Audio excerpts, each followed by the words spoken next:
Welcome back to another episode of The Conscious Artist, a safe space for conversations around mental health awareness for musicians, artists, and all human beings.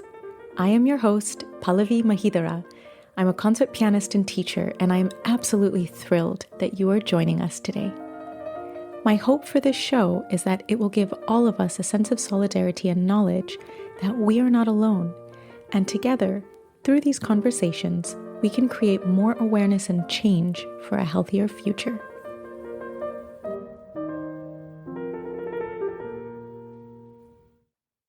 My guest today is a violist and specializes as a coach for musicians. She has trained in psychology and psychotherapy courses in Germany and is certified as an expert in coaching. Her aim with coaching is to help other musicians feel better during their studies, on stage, and most importantly, in their lives. Please join me in welcoming our guest, Evelin Tomasi, to The Conscious Artist. Evelin, I'm so happy to have you here with us today. Thank you so much. I'm so happy to be here. It is my pleasure, absolutely. I'd love for you to start us off today by telling our audience a little bit of your story and what led you to the path of coaching.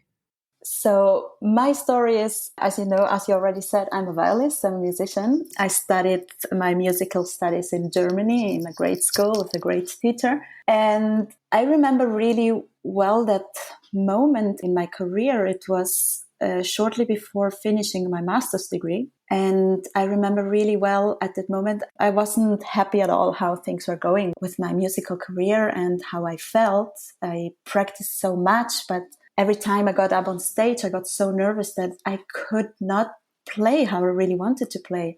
I got so nervous, I could not share my music. And it was so frustrating, and it was also really exhausting because the harder I tried, the more I practiced, the worse it seemed to make me feel on stage. So I came to that point where I somehow lost the joy of making music. And I knew that I didn't want to continue like that. I didn't want to finish my studies like that. So what I decided was then to take a break. I decided to take a semester off so that I could figure out what I wanted to do with my life, what I wanted to do with music, because I knew that if my life as a musician would look like that, I didn't want to continue. So I took the semester off, and in that break, I started working with a coach. For me, it was also the first time that I really started working on myself. And it was a real game changer. In the semester off, I reconnected with the joy of making music. I finally started handling my emotions. I started handling my thoughts. And this personal work was so important for me that I continued to stay in music. I finished my studies afterwards. But that was the moment where I really fell in love with coaching. And in the same year, I started taking my first courses in psychology and coaching. And it's since then that it's another passion in my life. I'm still a musician. I still work in professional orchestras and play concerts. But now I have also this other passion to help other musicians as well. I knew that I wanted to do the same thing. So here I am with two passions in my life. Wow, I love this so much. Thank you for sharing this. And I think it's so smart that you took that time off, because many of us don't value rest and we don't value the possibility to change the way we think. Mm-hmm. We don't recognize the value, I should say.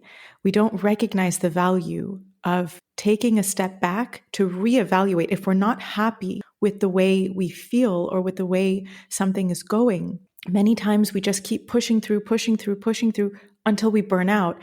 And unfortunately, that's why some musicians just choose to quit. Because as you say, a lot of times when stage fright or anxiety or, not being able to have a healthy handle on our emotions, those things can lead to burnout. Those things can lead us to quit and lose the joy of why we play music in the first place. So really, it's such an inspiration hearing your story that you took that time to reevaluate. And I hope that, especially today, in today's world, with therapy and psychology being a lot more prominent in everyday conversation, I hope that more and more people are choosing to take a look at themselves and work on themselves. I love that you said when you went to go see this coach, that was when you started working on yourself, because that's it. We're not taught how to manage our emotions. Exactly. I really wish that somebody had told me all these things before. I wish to knew all these things before. I wish I had started before working on myself, because it would have saved me a lot of suffering.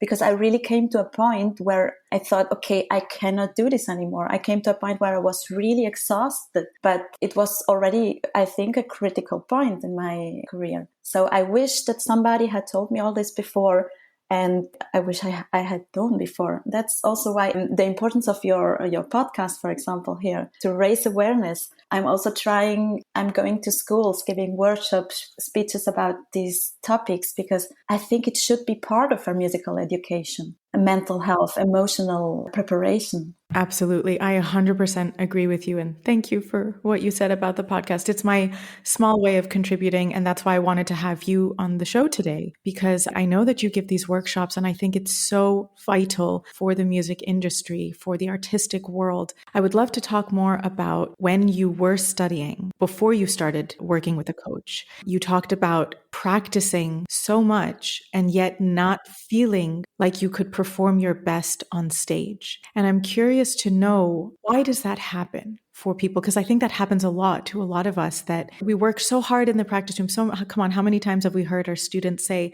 I could play it at home? Mm-hmm. Exactly. So from your expert point of view, why does that happen? For me, what I saw, I was thinking the more I practice, the better I get. Because my teacher told me, okay, look, I did it that way. For me, that worked really well. And I thought, okay, I just have to do the same thing. I got into a circle of not enough. I felt I was not doing enough. I felt I was not studying enough. I felt I was not good enough. But the thing was that I kept doing the same things. I kept trying what my teacher told me. But for me, it was really important to understand that we all are different. We all have our own way of experiencing our life and our performances. And so one thing that really works for somebody else, for example, my teacher, doesn't necessarily have to work for me as well. So if something doesn't work for me, I have to keep looking. I have to find my own solution. It's not the solution from my professor. It's not just about, I just have to study in a really good school with a really good teacher and he gives me all the tools that I need to be as good as him. It's not that, because he's a different person. So I needed to find my own solutions. I needed to try new things, because always by doing the same thing over and over again, I always had the same results. So if I wanted to have different results, I needed to do different things. I needed to find my own approach, a new approach, a better approach, and really finding my solutions. Because if something that really works for somebody else is not working for me, doesn't mean that I'm not good enough, or that I'm not made for this, or that I cannot be a musician. It just means that I need to keep looking. I need to find my solution. I think that was really key for me, to start working on myself, to find my own way of dealing with my emotions, with my thoughts, because we are all different and we all react in a different way on stage and in our lives. You literally took the words out of my mouth. This is exactly what I tell my students, and what I try to remind myself as well every day. We are all different human Yeah, beings. Our bodies are physically built differently. exactly. Of course, our minds are different too. Yeah, we all have different experiences in our lives. We learned other things. We learned in a different way. We saw other things. So we all have our own reality somehow. Absolutely. My therapist always reminds me that there is no one universal truth in life. You know, she always gives me the example of, let's say there's an accident. Mm-hmm. They always ask for multiple witnesses, because even if you and I were standing on the same side of the street, what you saw and what I saw will be different. Mm-hmm. And what we remember will be different, Exactly. because maybe our own histories, I don't know, of traumas or car accidents will also change the way we remember Mm-hmm. what we saw. It Mm-hmm. might even trick us into thinking we saw something different. I mean, there's so many different reasons why every single person interprets a situation differently, right? Exactly. What you said before about, if you want to have different results, you cannot keep doing the same thing. This reminded me of a quote that I believe is attributed to Einstein, Mm-hmm. which if it's him, he said, the definition of insanity is doing something again and again, the same way, expecting different results. Exactly. That's what I did. I practiced over and over in the same way. No, I practice even more, but doing more the things and getting the same results over and over again. But that's what we all did, right? And I think that's also something that we might have learned from the older generations. As you said, your teacher said to you, this is what worked for me. Mm-hmm. So this is what I'm telling you. Mm-hmm. And that's fine. Sometimes it might work Mm-hmm. for someone else. And that's amazing. But I tell this to my students all the time. This is what works for me. And I am showing you because I have many, many, many years of experience. But I am not inside your body. I cannot tell what it feels like in your wrist or in your hand or in your neck or in your back, right? I cannot tell. I can see, I can observe. And with my experience and knowledge and own training and years of teaching, I can assess if it sounds good and if it looks comfortable. But at the end of the day, you have to make that final judgment. Does this work for me?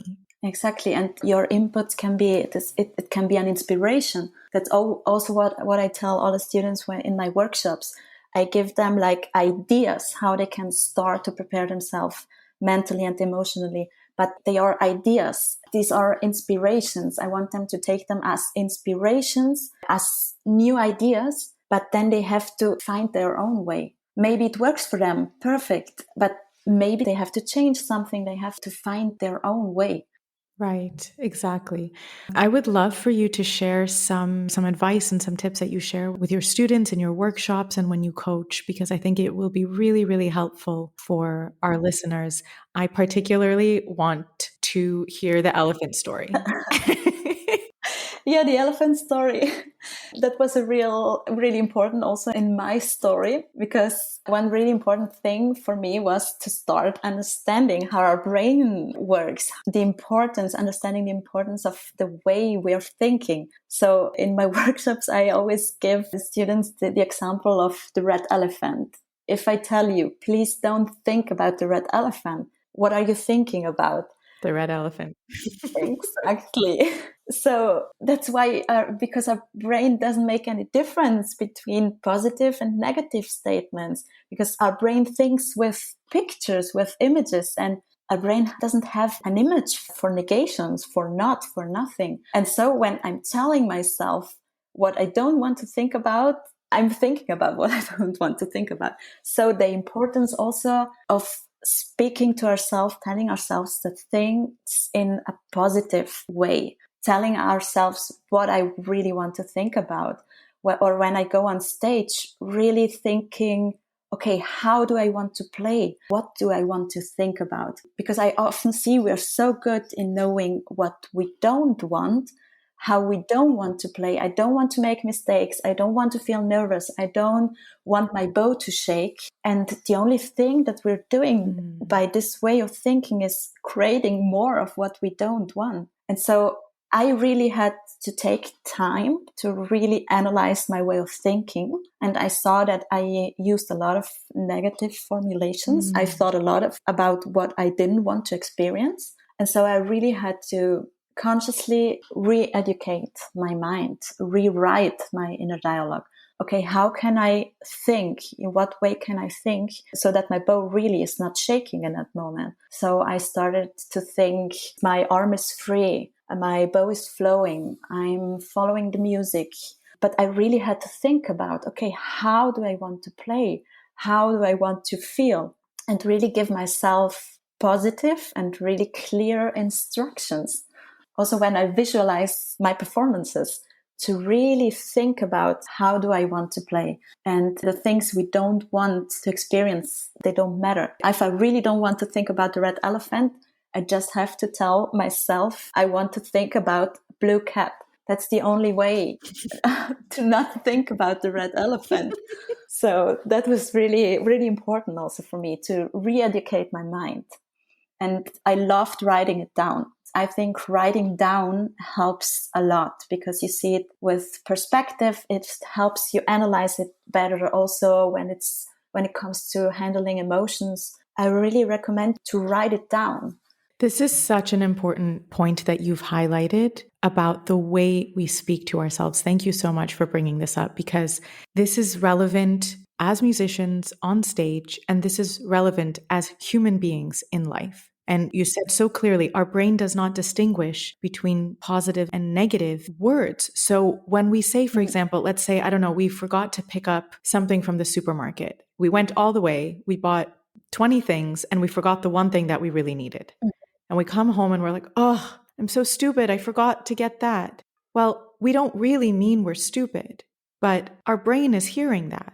And even if we say, no, I'm not stupid, it's okay, I forgot, our brain is still hearing stupid. Exactly. This is also something I learned in therapy, and I've also worked so much on in the last couple years about changing the way that I speak to myself, because boy, was I very unkind to myself in the way that I would speak. And it has made such a difference. It's funny, I was speaking to a friend yesterday, and we were just talking about my podcast. And I was saying, I'm good at having these conversations with my guests. I really enjoy it. And I stopped for a second and I said, can we just take a moment for me to just acknowledge how proud I am that I was able to just say I'm good at something? So wonderful. So 2 years great. ago, I would have said, well, I think I may be okay at, like, talking to people. Maybe.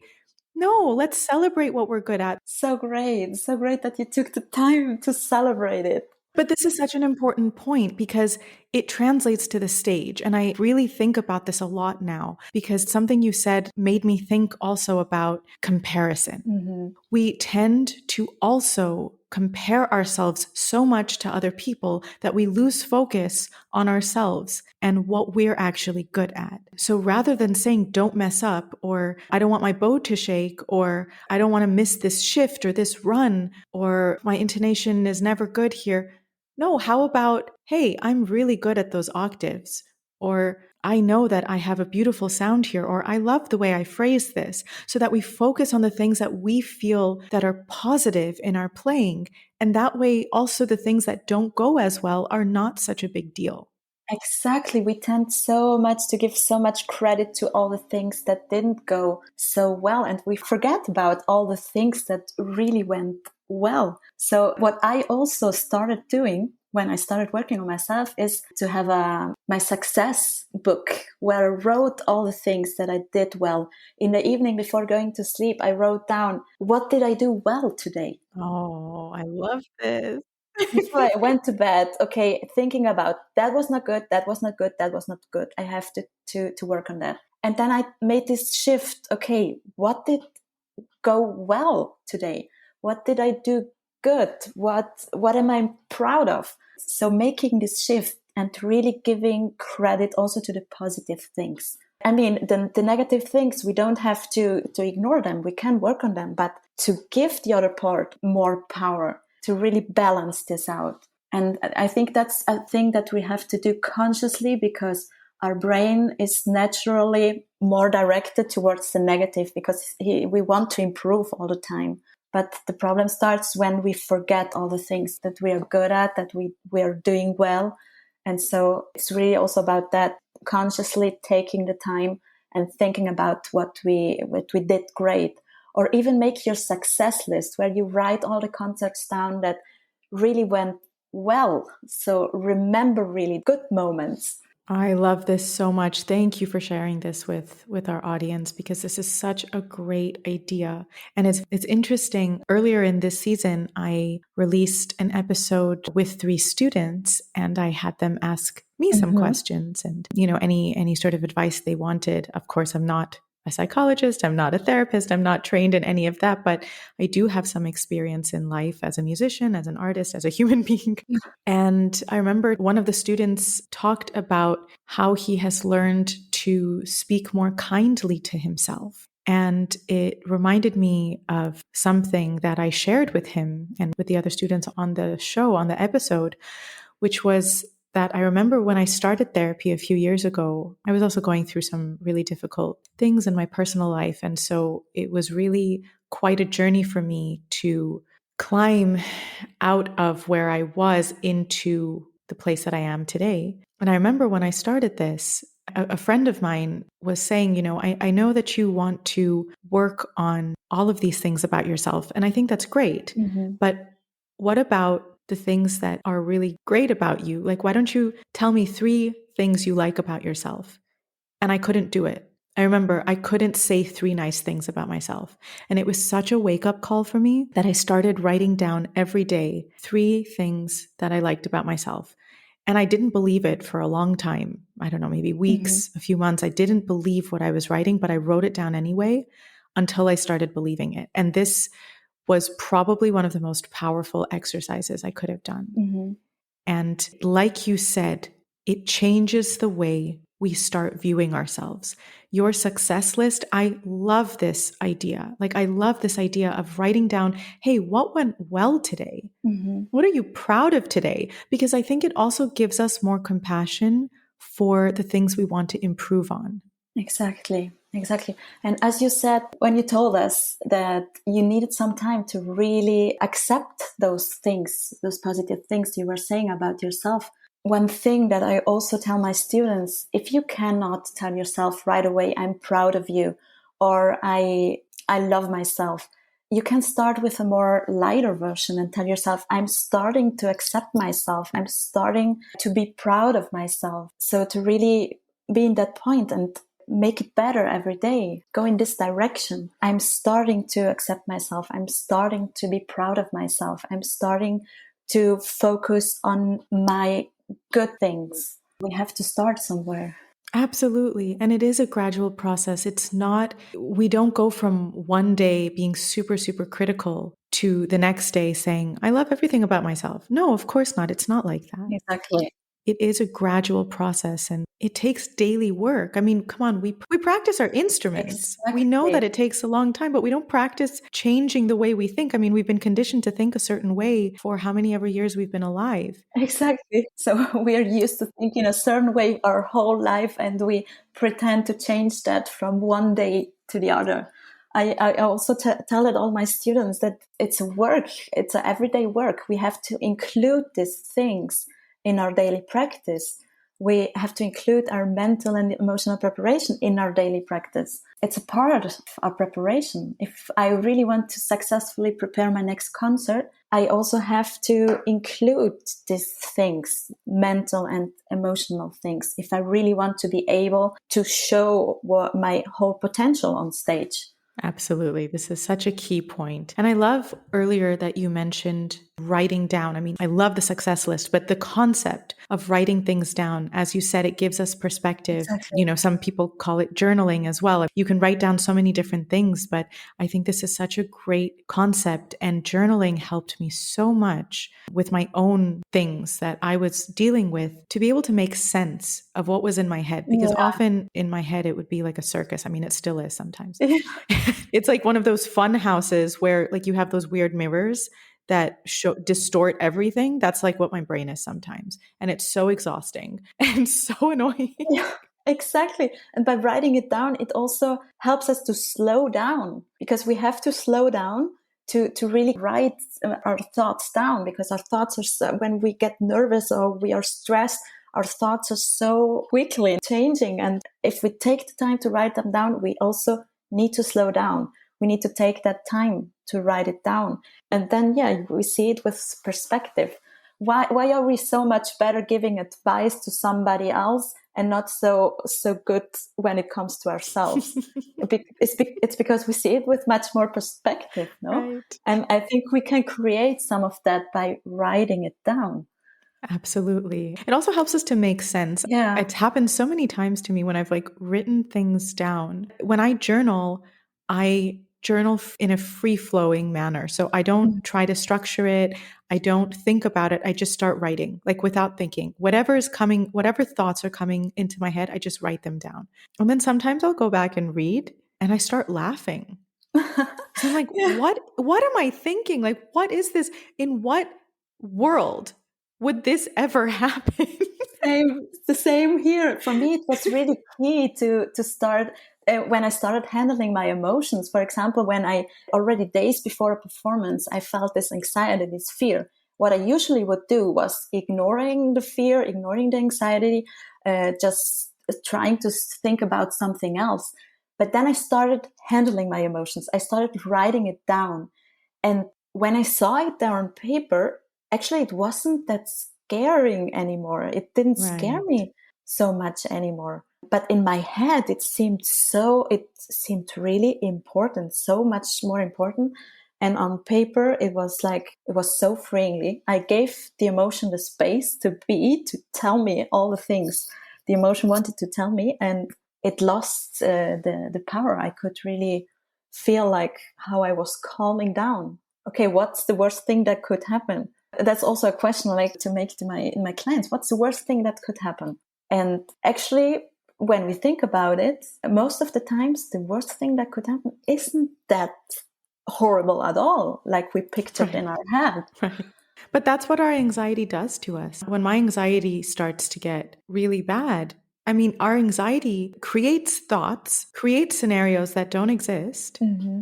Those thoughts turn into feelings. Mm-hmm. Then we start to feel that anxiety and that fear in our body.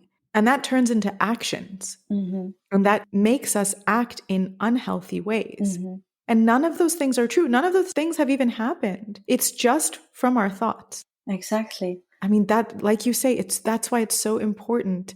And I'm saying this, like you were saying earlier, we're so good at giving advice to other people. I'm the queen of giving great advice to other people and not taking it myself. But that's why it's so important to get a grip on our thoughts. Yeah. And I would love to talk more about anxiety on stage because I think this is so important. So many times, like you say, like, what's the worst thing that could happen? As you were saying that, I don't know why, but this image of the piano starting to roll down the stage because like because the wheels weren't locked. Like this image popped into my head and I'm laughing. Okay, if that happens, what's going to happen? Like, it's not my fault. Exactly. What's really the worst thing that could happen? Okay, the piano rolls down. So what? I think like half the audience would jump up to try and help save it, like that's a community effort there. Yeah, exactly. But I think it's really important to give the emotions the space. The emotions are not our enemies. They are there to help us. They are there to tell us something, to give us valuable information. And the only thing they want is to be heard, to have the space to be felt. And so just by ignoring them, we're making it even worse because the fear is not going away. It stays there and it comes up even stronger in other moments where it's really not helpful. So it's really about, okay, confronting also our fear fantasies. When I have these fear fantasies before a concert, really confronting them. The piano rolls down the stage. Okay, so what? Okay, that's a very unlikely scenario, but let's talk about something that is more likely. Let's say we're worried about a memory slip. This is something that happens often to many people. This still happens to me. It's normal. We're humans. We're not machines that can retain information all the time. Exactly. So let's say this. Let's say we're worried. We have a concert. It's a new piece. We're worried about having a memory slip on stage. What would you advise to your students?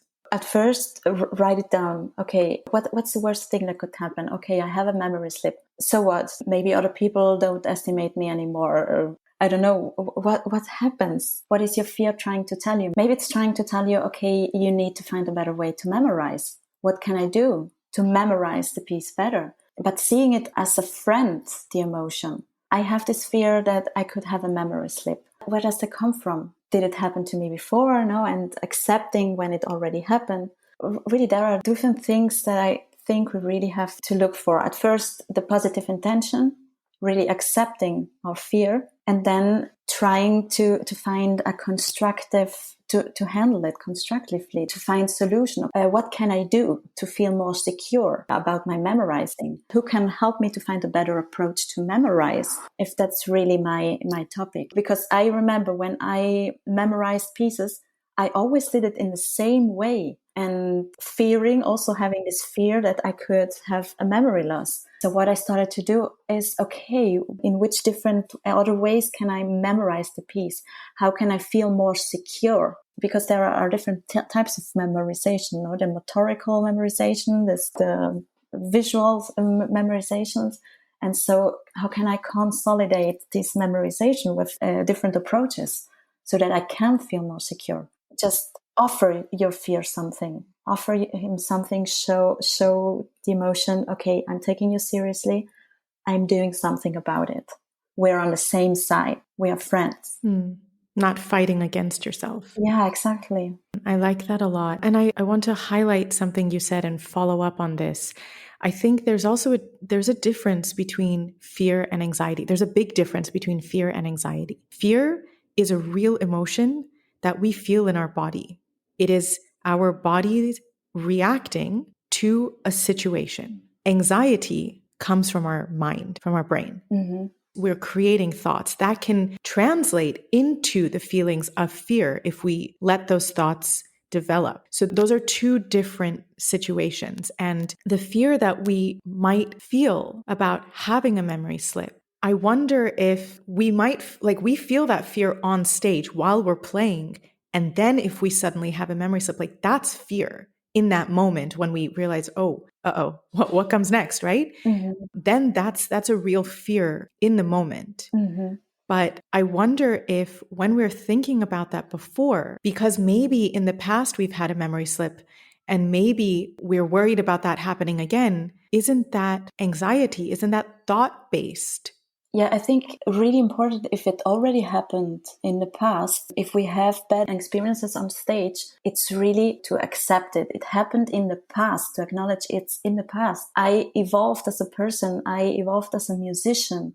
These negative experiences I have from the past, they don't define me anymore. And we survived. Yeah, I survived and I can learn a lot about it. Maybe I saw, because I had this memory slip, I learned from that I had to find a better way of memorizing my pieces, my music. So what can I learn from this bad experience? But really acknowledging that it's an experience from the past. It doesn't define me anymore. I evolved as a person. I learned from this experience. Thanks to this experience, I know now that I have to find a better way. It doesn't define me anymore. It's in the past. Thank you for helping me understand these really important things. But I'm a different person now. I evolve. I'm getting better every day. And maybe choosing a concert where everything went well from your success list and really connecting with that feeling before going on stage. Yes, I love that. Evelin, thank you so much for being here. This was such a wonderful conversation. And thank you for the work you're doing, because I know it's helping our generation and our future generations to be healthier and happier musicians. Yeah, thank you so much. And thank you for the work you are doing with your podcast to create more awareness. I think it's so important. And I wish that in a future that mental and emotional preparation will be a part of our musical education since the beginning. So thank you to your podcast as well. Thank you all so much for listening. I am truly grateful for the support from each and every one of you. If you would like to submit any questions or topics for us to address on the show, you can send us a message on our Instagram page @ConsciousArtistPodcast. Help us to spread more awareness by sharing this episode with your friends, your colleagues, your teachers, and your students. And don't forget to subscribe wherever you get your podcasts. Sending you all so much love and strength to tackle this week, and we'll see you next Monday for another episode of The Conscious Artist.